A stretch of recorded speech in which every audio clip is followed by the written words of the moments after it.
први што малку сум изненаден како помина подготвителниот период. Со оглед на тоа што, како да кажам, целосно ја промениме екипата во однос на странците, мислам дека успешно направивме промената. Имаме одлични резултати постигнато во подготвителниот период. Како што знаеме, одиграме 9 надпревари пријателски, од кои 7 победивме, на 2 надпревари загубивме. Мислам дека од тие 9 надпревари беа силни противници. На 2 пати Кожух го победивме, Черноморец од Варна, Рилски Спортист 2 пати го победивме. Моментално сум презновен како одмина подготвителниот период. Тоа ми дава надеж дека успешно ќе стартуваме утре во домашното првенство и дека ќе забележиме првата победа. При избирањето на играчите инсистиравме на таков вид на играчи кои ќе играат побрза кошарка, со оглед на тоа што мината година бевме ограничени во тој дел од играта. Игравме по-класична кошарка, наместена кошарка, повеќе пик н рол. Ова година имаме солиден ростер на играчи кои се многу побрзи од минатата година, кои се поразновидни. Имаме играчи кои може да играат на повеќе позиции, што се и покажа во подготвителниот период, бидејќи имавме и некои повреди, некои пекови.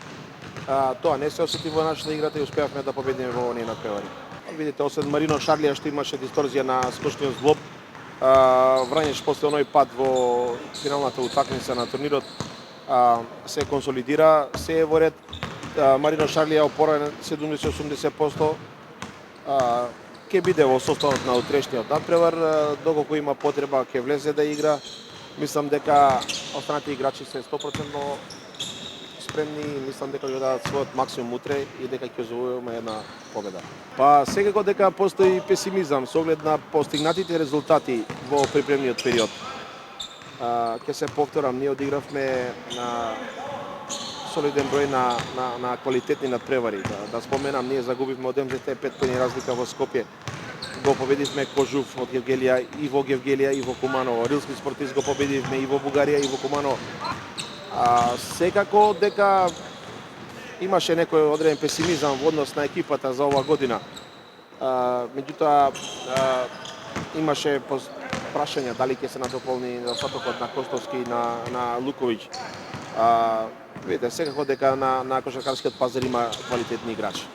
Можеби во одреден сегмент не може да го наполниме Урош Луковиќ во однос на скоковите во одбрана, меѓутоа во сегментот на транзиција на игра одбрана напад одбрана, секако дека ова година имаме поквалитетни играчи.